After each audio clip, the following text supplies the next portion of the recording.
Rompre avec soi-même de Joe Dispenza. Le livre Rompre avec soi-même de Joe Dispenza est un ouvrage extraordinaire qui parle de développement personnel et explore le pouvoir de l'esprit sur la santé, le bien-être et la réalisation personnelle.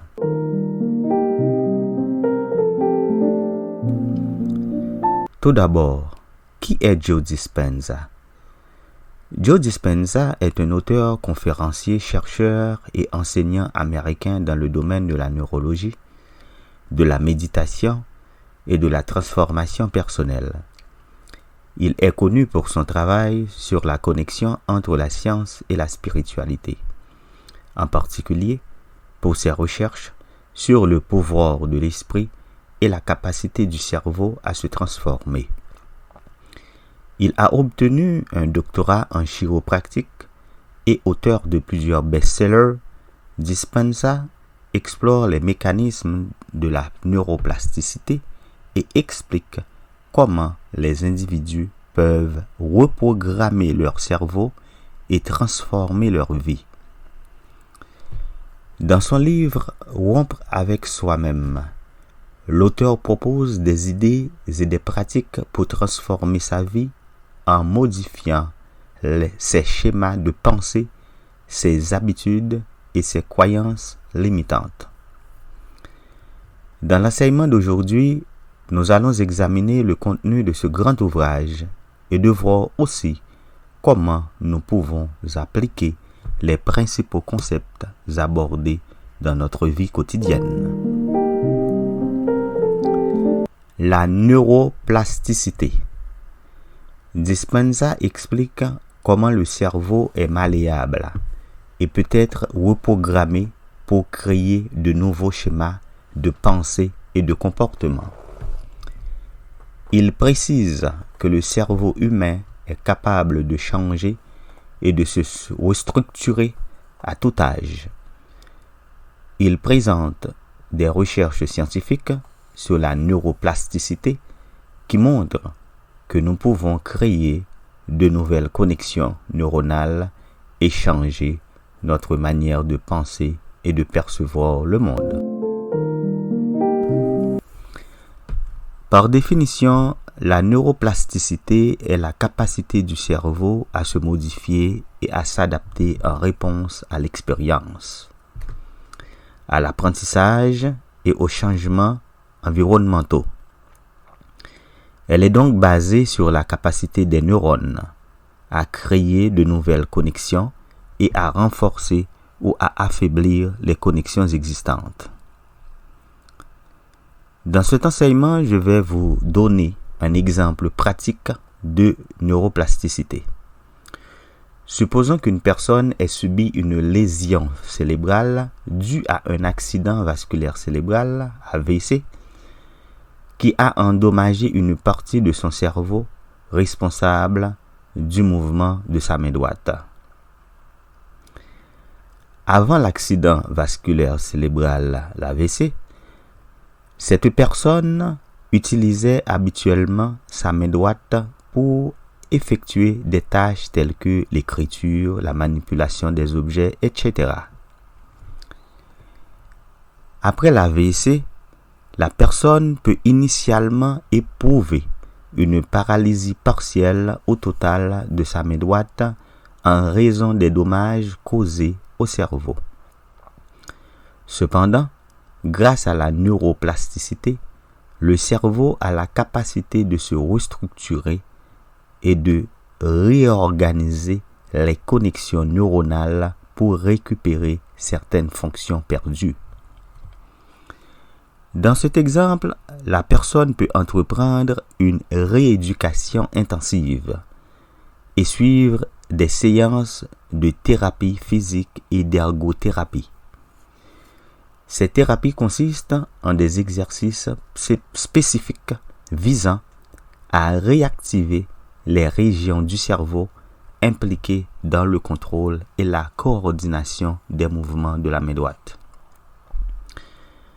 Au fil du temps, grâce à la répétition des exercices et à l'apprentissage moteur, le cerveau de la personne peut commencer à rétablir les connexions neuronales altérées. De nouvelles voies neuronales peuvent se former, permettant ainsi à la personne de regagner progressivement le contrôle et l'utilisation de sa main droite. Ce processus de réadaptation est rendu possible grâce à la neuroplasticité qui permet au cerveau de s'adapter et de se reconfigurer en réponse à de nouvelles expériences et à des lésions cérébrales.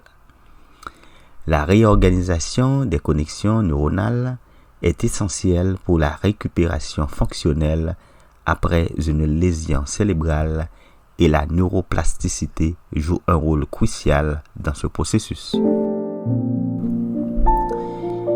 Il existe deux formes principales de neuroplasticité. La plasticité structurelle, qui fait référence aux changements physiques qui se produisent au niveau des neurones et des connexions synaptiques, et la plasticité fonctionnelle qui se réfère aux changements dans les schémas d'activité neuronale et dans les fonctions cérébrales qui se produisent en réponse à l'expérience. Par exemple, lorsqu'une partie du cerveau est endommagée, on ne fonctionne pas correctement. D'autres parties du cerveau peuvent être recrutées pour prendre en charge les fonctions altérées. Les facteurs qui influencent la neuroplasticité comprennent l'âge, l'environnement, l'apprentissage, l'exercice physique, la nutrition, le stress et les maladies. Par exemple, il a été démontré que l'apprentissage régulier et l'exercice physique favorisent la plasticité cérébrale en stimulant la croissance des neurones et la formation de nouvelles connexions. La compréhension de la neuroplasticité a des implications importantes dans divers domaines, tels que la rééducation après une lésion cérébrale, le traitement des troubles neurologiques et psychiatriques et l'amélioration des performances cognitives et des capacités d'apprentissage. En résumé, la neuroplasticité, qui est la capacité du cerveau à se modifier et à s'adapter, implique des changements structurels et fonctionnels au niveau des neurones et des circuits neuronaux et joue un rôle crucial dans l'apprentissage, la récupération après une lésion cérébrale et l'adaptation aux changements dans notre environnement. Les habitudes destructrices. Dans une autre section, il a aussi parlé des habitudes destructrices. L'auteur examine comment les habitudes négatives et les croyances limitantes peuvent nous empêcher de réaliser notre plein potentiel. Il propose des techniques pour se libérer de ces schémas de pensée néfastes. L'auteur soutient que la plupart de nos comportements sont des réponses automatiques et conditionnées, basées sur nos expériences passées. Ces habitudes et schémas de pensée peuvent aussi nous empêcher dans l'accomplissement de nos rêves. Pour ainsi dire, les habitudes et les schémas de pensée font référence aux comportements répétitifs et aux modèles de pensée que nous développons et adoptons au fil du temps. Ils influencent grandement notre façon d'agir, de réfléchir et de percevoir le monde qui nous entoure. Les habitudes sont des actions que nous effectuons de manière régulière, souvent de manière automatique, sans avoir besoin de réfléchir consciemment. Elles peuvent être positives, comme se brosser les dents tous les matins, ou négatives, comme grignoter des aliments malsains en regardant la télévision. Les habitudes peuvent être difficiles à changer car elles sont ancrées dans notre routine quotidienne et sont souvent déclenchés par des indices environnementaux ou émotionnels. Les schémas de pensée, quant à eux, sont des modèles de réflexion et d'interprétation du monde qui nous entoure. Ils façonnent nos croyances, nos valeurs et nos attitudes. Par exemple, si quelqu'un a un schéma de pensée pessimiste, il peut interpréter les événements de manière négative et s'attendre toujours au pire. À l'inverse, une personne ayant un schéma de pensée optimiste peut voir les mêmes événements comme des opportunités et avoir une attitude positive. Les schémas de pensée peuvent être influencés par plusieurs facteurs, tels que l'éducation, l'environnement social, les expériences passées et les influences culturelles. Ils peuvent également être influencés par des biais cognitifs qui sont les distorsions de la pensée qui nous font interpréter sélectivement les informations et les expériences. Il est important de prendre conscience de nos habitudes et de nos schémas de pensée, car ils peuvent avoir un impact significatif sur notre bien-être mental, émotionnel et même comportemental. En identifiant les habitudes et les schémas de pensée qui ne nous sont pas bénéfiques, nous pouvons travailler à les modifier ou à les remplacer par des habitudes et des schémas de pensée plus positifs et plus constructifs. Après avoir identifié ces schémas de pensée, Dispenza propose des stratégies pour les changer.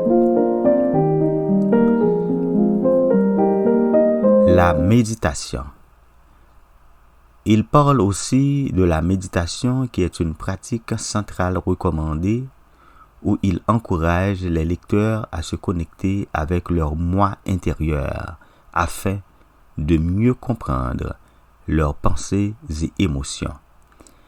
La méditation est présentée comme un outil puissant pour développer la conscience de soi et favoriser la transformation personnelle.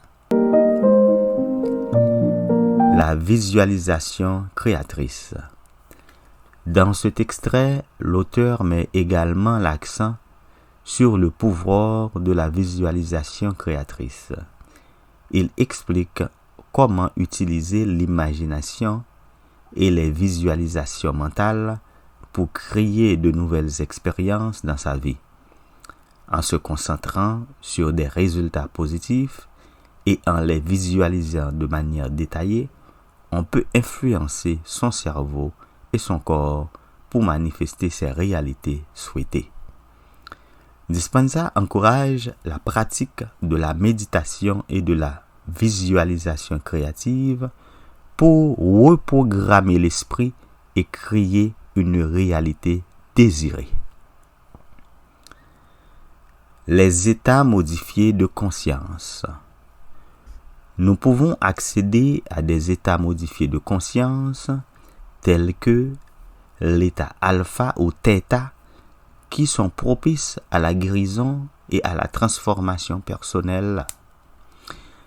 Il propose des techniques pour atteindre ces états, comme la méditation avancée et la cohérence cardiaque. Prenons un exemple d'état modifié de conscience qu'est l'état de méditation profonde. Lorsque quelqu'un médite de manière profonde et prolongée, il peut atteindre un état de conscience altéré où son esprit est calme et concentré. Dans cet état, la personne peut ressentir une profonde tranquillité, un sentiment d'unité avec le monde qui l'entoure et une clarté mentale accrue. Un autre exemple est l'état de transe induite par l'hypnose. Lorsqu'une personne est hypnotisée, son état de conscience est modifié. ce qui lui permet de se détacher partiellement de sa réalité quotidienne et de se concentrer davantage sur les suggestions de l'hypnotiseur. Dans cet état, la personne peut être plus réceptive à l'hypnose et présenter une plus grande susceptibilité à l'influence de l'hypnotiseur. Ces pratiques peuvent amener les individus à vivre des expériences intenses et transcendantales où ils peuvent se sentir connectés à des dimensions spirituelles ou avoir des visions intenses. Il est important de noter que les états modifiés de conscience peuvent varier considérablement d'une personne à l'autre et que leur expérience est subjective. L'effet placebo. L'auteur explore l'effet placebo et montre comment notre esprit peut influencer notre santé et notre bien-être. Il présente des études scientifiques qui démontrent que les croyances et les attentes peuvent avoir un impact significatif sur notre corps et notre capacité à guérir. Comme l'effet placebo est un phénomène bien connu en médecine et en psychologie, il se produit lorsque l'amélioration d'une personne est observée après avoir reçu un traitement qui n'a pas d'effet thérapeutique réel simplement parce qu'elle croit que le traitement est efficace. Le terme placebo fait référence à une substance inactive qui ressemble à un médicament réel, comme une pilule de sucre, mais qui ne contient pas d'ingrédients actifs. Dans les études cliniques, les chercheurs utilisent souvent un groupe témoin qui reçoit un placebo pour comparer les effets d'un médicament ou d'un traitement réel. L'effet placebo est attribué à l'influence de l'esprit sur le corps. Lorsqu'une personne a des attentes positives concernant un traitement, cela peut déclencher des mécanismes de guérison dans le corps, tels que la libération d'endorphines, qui sont des substances chimiques qui agissent comme des analgésiques naturels, ou l'amélioration de la réponse du système immunitaire. Cependant, il est important de noter que l'effet placebo ne peut pas guérir toutes les maladies.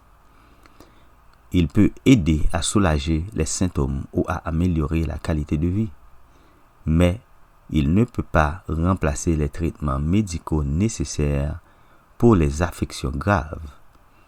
Il est également important d'adopter une approche scientifique rigoureuse lors de l'évaluation des traitements en tenant compte à la fois de l'effet placebo et de l'effet réel du traitement. Les changements positifs dans la vie quotidienne. Dans ce manuel, il encourage les lecteurs à appliquer les principes et les pratiques enseignées dans le livre dans leur vie quotidienne. Il met l'accent sur l'importance de la discipline personnelle, de la persévérance et de la volonté de changer ses habitudes de pensée pour obtenir des résultats durables. En résumé, Rompre avec soi-même est un livre qui explore le potentiel de transformation personnelle à travers des principes scientifiques et des pratiques concrètes. Dispenza propose des outils tels que la méditation, la visualisation et l'accès à des états modifiés de conscience pour aider les lecteurs à changer leurs habitudes de pensée, à guérir et à créer une vie plus épanouissante.